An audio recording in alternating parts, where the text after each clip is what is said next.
அஸ்ஸலாமு அலைக்கும் வரஹ்மத்துல்லாஹி வபரகாத்துஹு. இது ஃபேஷியல்கான நடத்தும் தினமும் ஒரு பயான் நிகழ்ச்சி.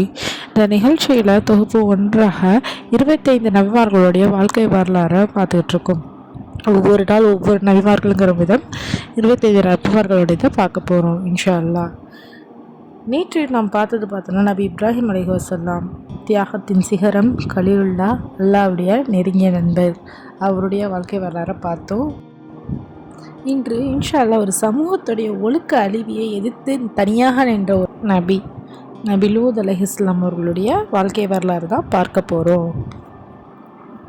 இப்ராஹிம் அலைஹிஸ்ஸலாம் அவர்களுடைய தந்தைக்கு 3 மகன்கள், இப்ராஹிம், நாகூர், ஹரன் என்பவருடைய மகன்தான் நபி லூத் அலைஹிஸ்ஸலாம்.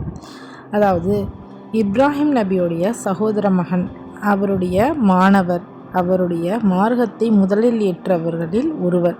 இப்ராஹிம் அலைஹிஸ்ஸலாம் அவங்க நாட்டை விட்டு ஹிஜ்ரத் செய்த போது லூத் அலைஹிஸ்ஸலாம் அவர்களும் உடன் சென்றுட்டாங்க.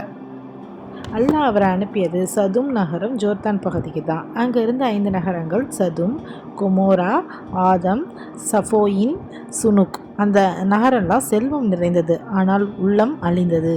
அந்த சமூகத்தில் கொள்ளை, வழிப்பறி, அநியாயம், வெக்கமின்மை எல்லாம் நடக்குது. அதை விட பெரிய பாவம் என்ன நடக்குதுன்னா, ஆண்கள் பெண்களை விட்டுட்டு ஆண்களையே நாடுறாங்க. குரானில் சொல்கிறாங்க, உங்களுக்கு முன் இந்த உலகில் இந்த பாவத்தை யாரும் செய்யவே இல்லை அப்படின்னு. அது பாவங்கள் மறைவாக தான் நடக்கலை, பொதுவான விலையில், கேளிக்கை மையங்களில் வெக்கம் இல்லாமல் இது நடக்குது.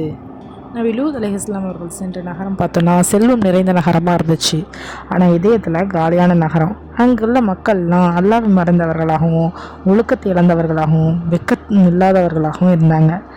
அவங்கள கூப்பிட்டு தினமும் மக்கள்கிட்ட சொல்கிறாங்க, லூத் அலைஹிஸ்ஸலாம், என் சமூகத்தாரே, நீங்கள் உலகத்தில் எவரும் செய்யாத பாவத்தை செய்கிறீங்க, ஏன் இப்படி செய்கிறீங்கன்னு மெதுவாக சொல்கிறாரு, கடுமையாக எச்சரிக்கிறாரு, கதறி வேண்டிக்கிறாரு.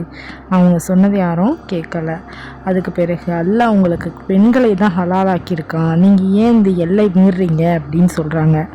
அதுக்கு மக்கள் சொல்கிறாங்க, இதோ வந்துட்டார் ஒழுக்க மனிதர் என்ன சொல்லிட்டு கிண்டல் பண்ணுறாங்க. அது சமூகத்தில் ஒரு ஆபத்தான நிலை என்ன தெரியுமா? பாவம் செய்கிறது கூட இல்லை, அந்த பாவத்தை நியாயம் என்று நினைக்கிறது தான் ஒரு ஆபத்தான நிலைன்னு சொல்கிறாங்க. பல வருடங்கள் பிரச்சாரம் நடக்குது, ஒருவரும் திருந்தவில்லை. ஒரு நபியுடைய மனம் உடையும் தருணம் வந்துச்சு. அவர் தனியாக அல்லாஹ்வை நோக்கி கூறினார், என் இறைவனே, குழப்பம் செய்கின்ற இந்த சமூகத்தாருக்கு எதிராக எனக்கு உதவி செய்.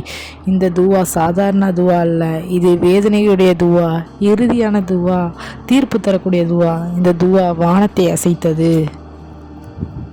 அல்லாஹ் 3 பெரிய மலக்குகளை அனுப்பினான், ஜிப்ரீல் அலைஹிஸ்ஸலாம், மீகாயில் அலைஹிஸ்ஸலாம், இஸ்ராயில் அலைஹிஸ்ஸலாம். முதல்ல அவங்க இப்ராஹிம் அலைஹிஸ்ஸலாம் அவங்க வீட்டுக்கு போகிறாங்க. ஏன் தெரியுமா? அல்லாஹ்வுடைய திட்டம் எப்போது அறிவிப்பிடம் தான் வரும். அவங்க அங்கே போய் இஸ்காக்குடைய பிறப்பை அறிவிக்கிறாங்க, சதுமுடைய அழிவை தெரிவிக்கிறாங்க. அப்போ இப்ராஹிம் அலைஹிஸ்ஸலாம் கேட்குறாங்க, அங்கே லூத் இருக்கிறாரேன்னு கேட்குவோம். மலக்குகள், நாங்கள் அவரையும் ஈமான்களையும் காப்பாற்றுவோம்னு சொல்கிறாங்க.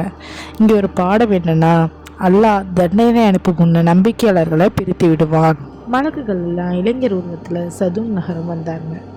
அவங்க முதல்ல கண்டது யாருன்னா லூத் அலைஹிஸ்ஸலாம் அவர்களுடைய மகள் தான். அவங்க பயந்தாங்க, ஏன்னா இந்த நகரம் விருந்தினருக்கு பாதுகாப்பான இடம் இல்லை. லூத் அலைஹிஸ்ஸலாம் அவர்கள் பார்த்தவுடன் சொன்னாங்க, இதுக்கு மிகவும் கஷ்டமான நாள்னு.